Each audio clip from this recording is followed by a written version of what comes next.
This is RTV6 News at 6, working for you. The call for racial equality and an end to police brutality moves from the streets of downtown Indy to Hamilton County. Good evening and thanks for joining us here at 6 o'clock. I'm Nicole Griffin. Happening now in Fishers, a peaceful protest that hopes to change the narrative. Mark Mullins is standing by now live. Mark, good evening.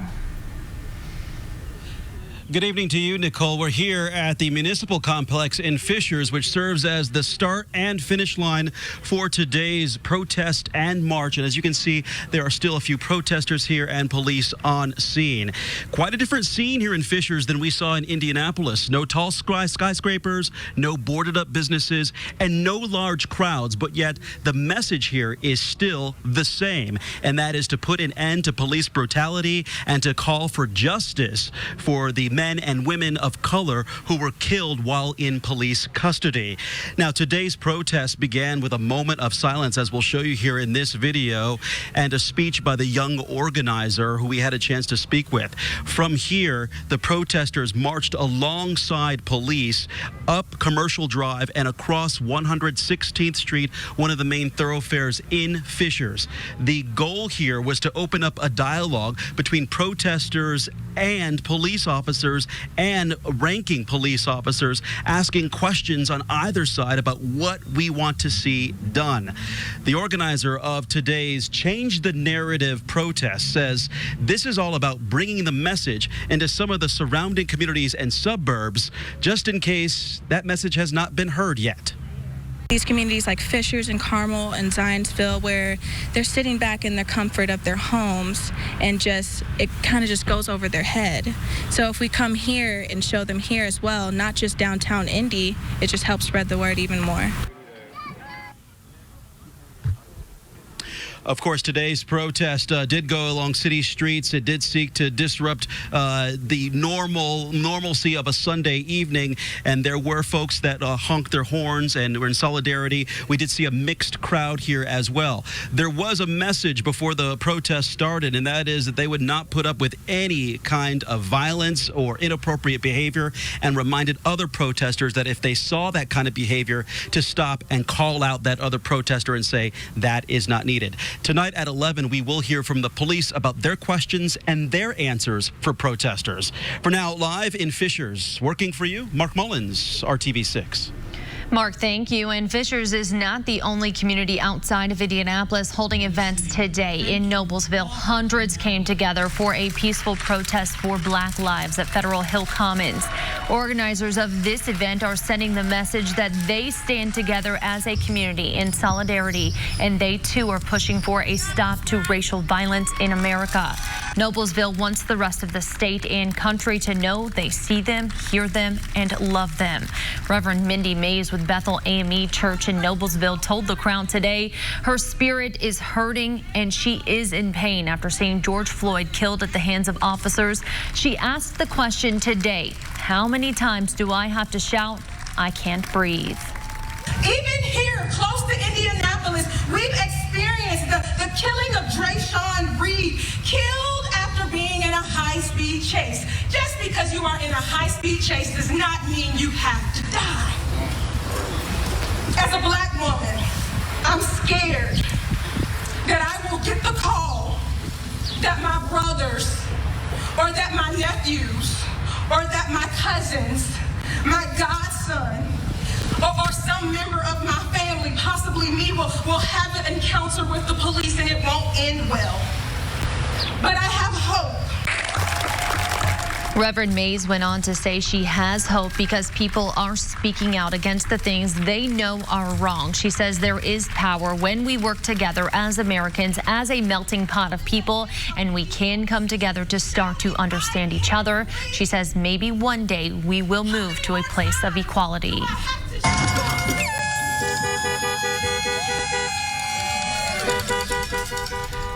For the 10th consecutive day, protests continued here in Indianapolis. Instead of marching downtown, protesters with Indy 10 Black Lives Matter decorated their cars and drove to the area of East 82nd and North Pennsylvania streets. They called it the Wake Up for Black Lives vehicle procession. Around 6 this morning, they honked their horns and chanted, "No justice, no sleep," outside of what protesters say was Indianapolis Mayor Joe Hogsett's home.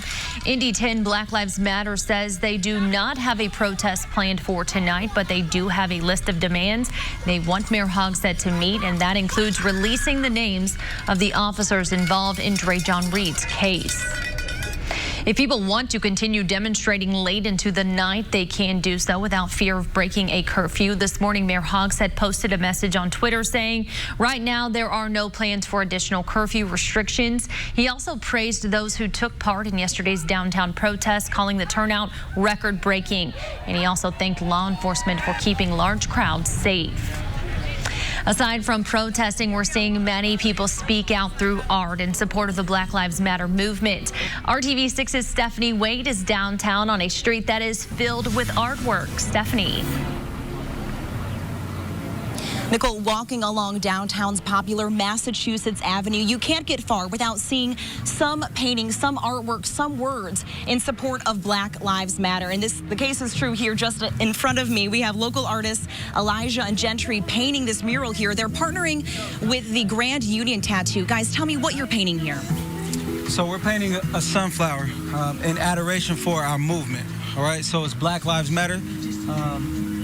People can be interactive with this. Yeah. Right? Tell me how they can be interactive. So what they'll do is they'll just walk up here, and you know, obviously everybody wants a photo, everybody wants a selfie, so they can stand here like she's doing, like Tia's doing, and they can take a photo right there in front of our movement.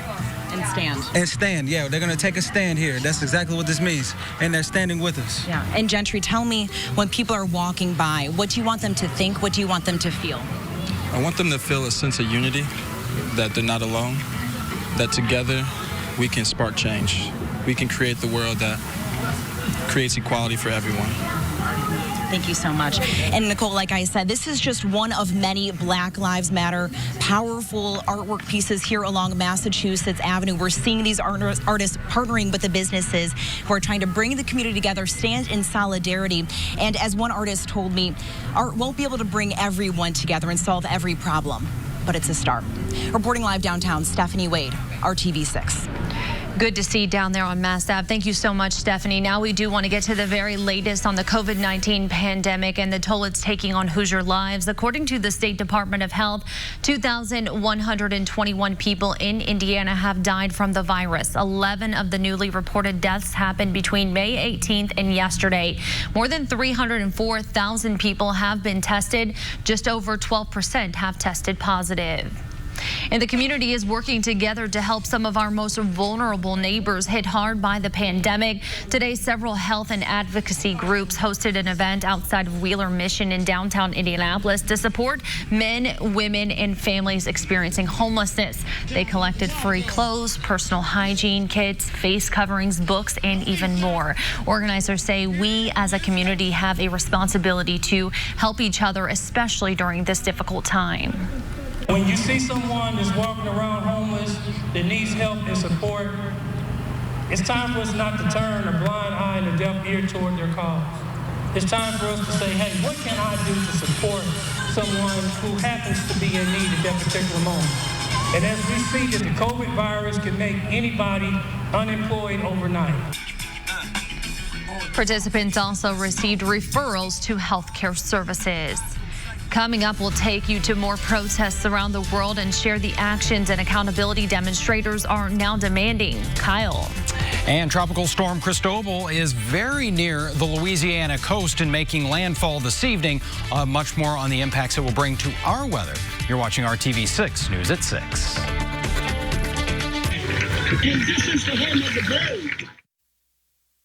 This is RTV6 News at 6, working for you.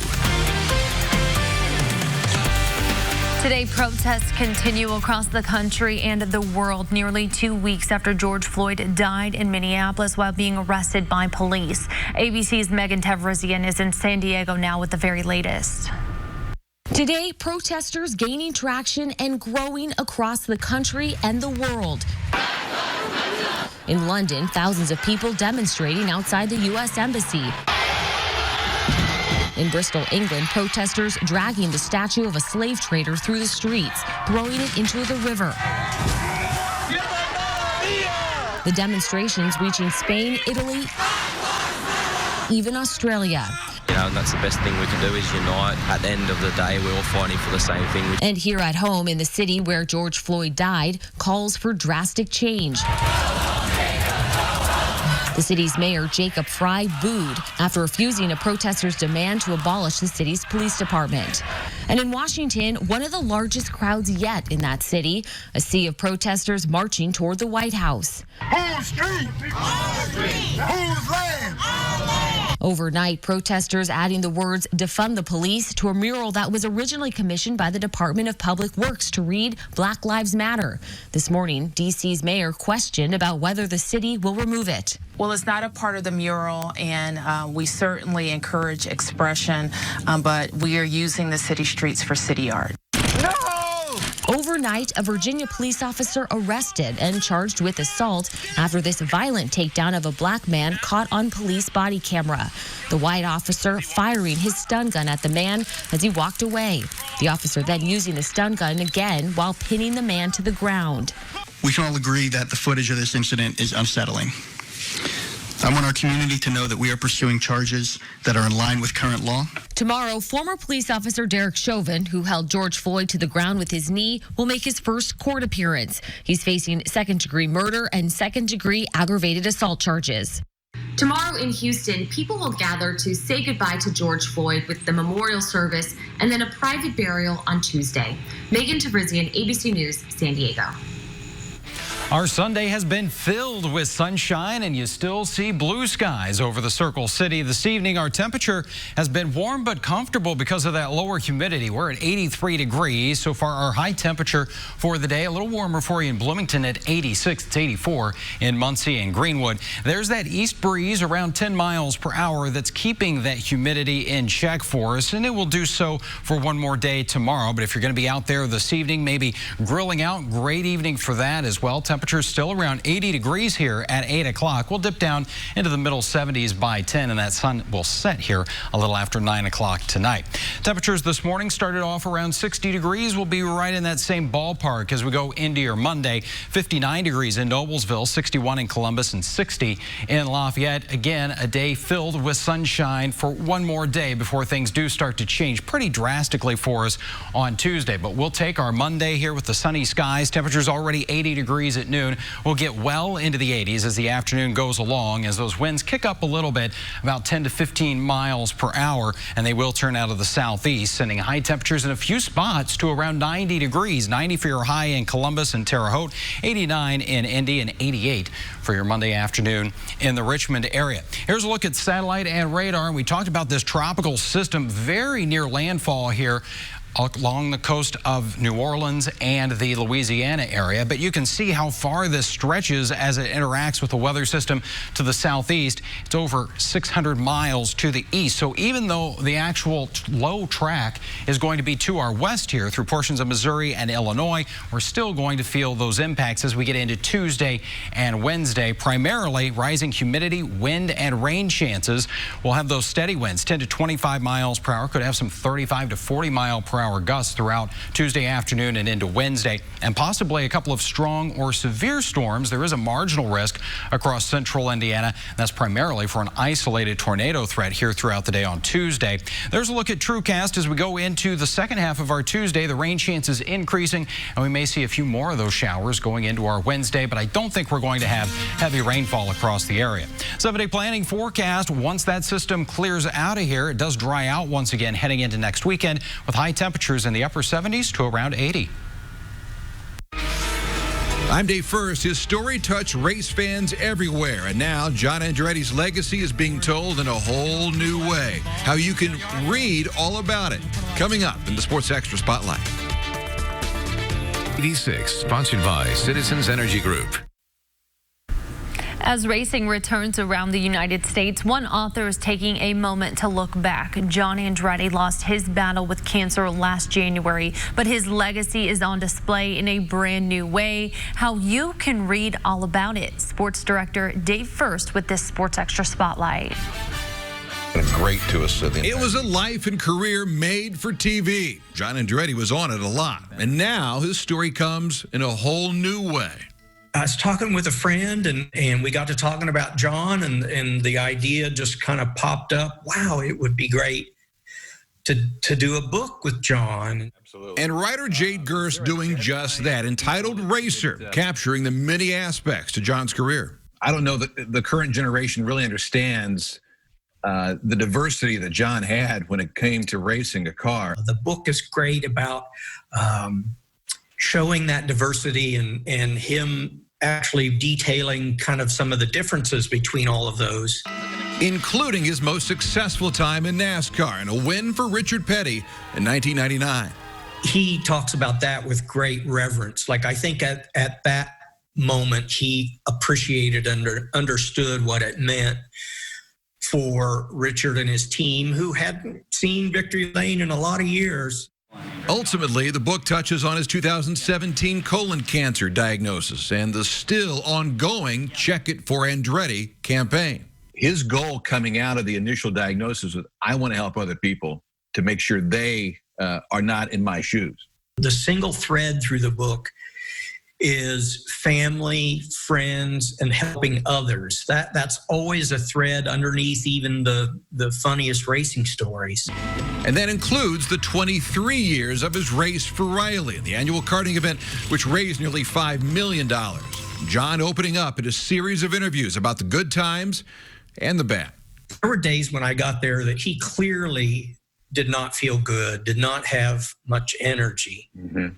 But after a question or two, or if I would hit on something, you could see his face light up. Personally, selfishly for me, that was a great feeling, knowing that he so enjoyed sharing a lot of the stories. Pre-orders are available at octanepress.com, with 10% of the proceeds going back to Riley Children's Hospital. He's still giving back the way John would want it. Dave First, RTV6 Sports. Channel.com/rebound. Meeting for brunch is something that many of us hope to do on occasion, but 100 years ago, that would have been more likely an afternoon cup of tea. There aren't many places that still offer a proper tea service, but in Greenwood, you can find a great cup and a great collection of history. Brad Brown has a look. Taking a step inside this historic house in Greenwood's Old Town neighborhood, and you're taking a step back in time.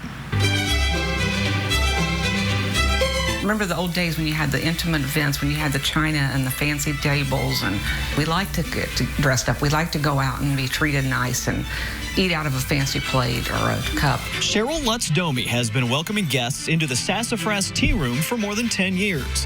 The century-old home is the backdrop for an elegant setting that has just recently begun welcoming customers back inside. We've missed our friends. The one lady, I wish I could have videoed her. One day she walked the door and just screamed. She thinks she'd won the lottery. She was so happy to get out and come in. The dining room is spread out over both floors of the house, and service comes on an incredible collection of antique china and heirloom tea sets. And a lot of it shows up on my doorstep. People don't want it. They don't want it anymore. Their kids don't want it, so they bring it to me, and we repurpose it and use it. Sassafras is one of very few places where you can still get a proper afternoon tea service. The regular menu features salads and a daily quiche special, along with scratch-made desserts. Recipes, I just kind of experiment and test, and we've tweaked and adjusted, and I tell her by now the menu the way it is right now, if I take anything off, I would be in trouble. Oh, it's charming. It's really nice, very nice. The quiche was wonderful, the best I've ever had. So, yeah, it turned out really well for a surprise visit. The gift shop offers a wide selection of tea-related items, fresh baked sweets, and crafts from local artists. After a couple months with no guests inside, this house is back to being a home for a little bit of tranquility. We call it an oasis. When people leave, they feel like they have been somewhere special because we treat you good, and we become friends with A lot of them have become my family. I like the thought of getting dressed up a bit for a proper tea. Cheryl welcomes guests inside Mondays through Saturdays. You can also schedule special events on Sundays. Great space for birthday parties, bridal showers, and more. You can find all of that information on the Sassafras Tea Room website. Online ordering is available, and you can make reservations there as well. Working for you, Brad Brown, RTV6. Thank you, Brad. It'll be a little warm tomorrow, but still sunny. Our high temperature approaching 90 degrees, and then those shower and thunderstorm chances will be on the increase Tuesday, Wednesday. It'll be breezy there as we have those tropical remnants moving through. A little cooler heading into next weekend. All right, Kyle, thank you, and thank you so much for joining us. See you back here tonight at 11. Have a great night.